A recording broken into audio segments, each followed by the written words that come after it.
Okay guys, we're going to take the sound of a cheap Boss Katana going into a knockoff SM57 from this, and we're going to turn it instead into this.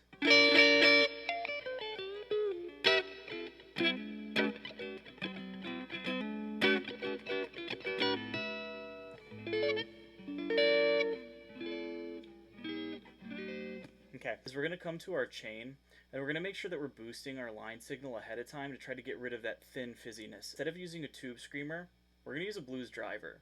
And just hear me out. It boosts the lows and it boosts the mids. You have a solid state amp. You don't want to mess with the highs like a tube screamer does. It's made for tube amps. So we're going to pop over to our mod, and we're going to add a fat compressor and only use about 50% of it on this mix. Now what we get from that specifically is this exact sound.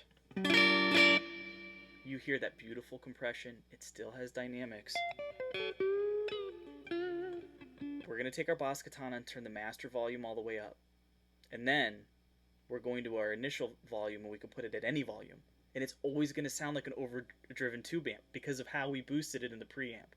This is a huge advantage for people who are older and don't want to haul over tube amps everywhere, for people who are touring and just want to mic up a Boss Katana, and for people who are studio recorders who don't want to go through basically lighting up an array of light bulbs inside of their amp to record. People who say, well, it's still tinny and it's not as good as my JCM 800.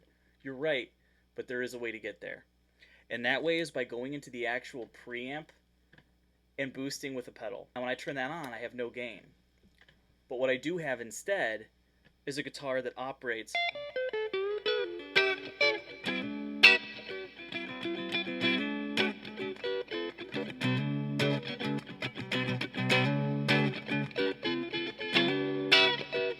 much more like a tube amp than the Boss Katana does by itself.